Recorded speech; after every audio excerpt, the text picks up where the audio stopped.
All right, my next piece I want to work through is another example, very similar, but a little bit different. Consider, and I hope this red shows up okay, I want x to equal t squared over 4 minus 4, y is equal to t over 4, and the interval over which we're mapping is -4 to 6. And we're going to find some points. What I want you to do is put these points on the same system. I'm going to put them on the same graph, in part because I'm running out of space here. Now, when t is equal to -4, let's see what we have here. -4 squared. -4 squared is 16, right? 16 divided by 4 is 4. 4 minus 4 is 0. And then -4 over 4 is -1. So we have the point 0, comma, -1 as the first point. And it turns out, that it's not obvious, but it turns out that 0, comma, -1, that is the same initial point for this set of equations as we had for this set of equations. That's a nice little coincidence. Now, suppose we choose t to equal, let's choose something, let's choose, say, -2. -2. So -2 squared, let's see what -2 squared is 4. 4 over 4 is 1. And then 1 minus 4 is -3. So if I choose -2 as my input, I get -3 as the output. And when I choose -2, -2 over 4 is -1/2, which is -3, comma, -1/2, which is, oh my goodness, that's the same point. Look, that's the same point. All right? And let's see. Suppose I choose, let's choose 0. 0 is a nice little easy point to work with. 0 squared over 4 is 0. 0 minus 4 is -4. Yeah? And 0 over 4 is 0. So I have -4, comma, 0. Well, that's, my goodness, that's that point there. And if you plot more and more and more of these points, I'm going to run out of space. It turns out you do get the same graph. Let's do the last one here. When I choose t to be 6, notice when I choose t to be 6, 6 squared is 36. I'm sorry, we're down here. 6 squared is 36. So this is 6. 36. 36 over 4 is 9. 9 minus 4 is 5. And it's not going to be too surprising. When I choose this to be 6, 6 over 4. 6 over 4 is 3/2, which is 1.5. And that is, in point of fact, the same terminal point. And so it's not hard to show that the same points get scored out in the same orientation. Now you might think, well, that's, I don't know, that's good or bad or what. But notice, a different set of equations generated exactly the same set of points in on the coordinate plane. But here's where this comes into play. Suppose one of the possible interpretations of this is the trajectory of an object in a gravitational field. And suppose that we choose t to equal time in seconds. And so when t goes from -2 to 3, that's 5 total seconds of elapsed time. So at time t equal -2, the object is here. And then by the time you get to time t equal 3, that's 5 seconds later, 1001, 1002, 1003, 1004, 1005.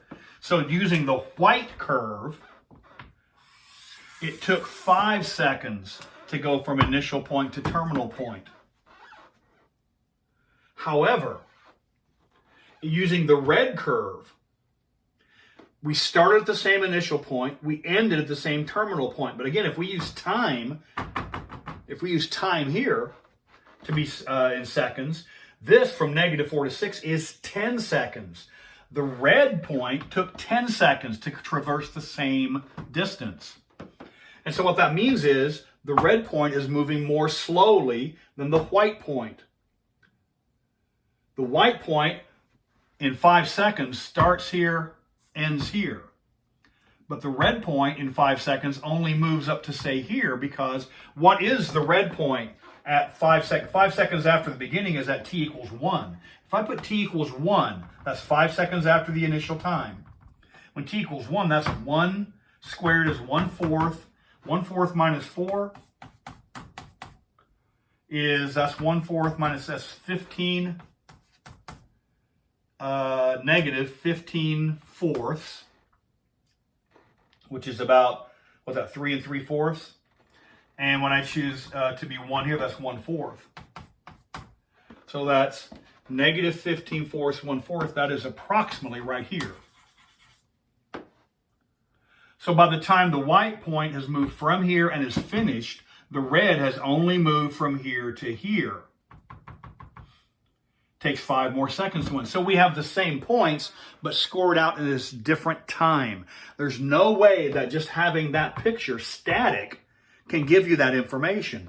These two sets of equations might correspond to different phenomenon, and we want to be able to represent different phenomenon because it is possible that an object might take twice as much time to traverse that distance. All right? Now, suppose I do in the purple here, suppose our set of equations is x is equal to t squared minus 4.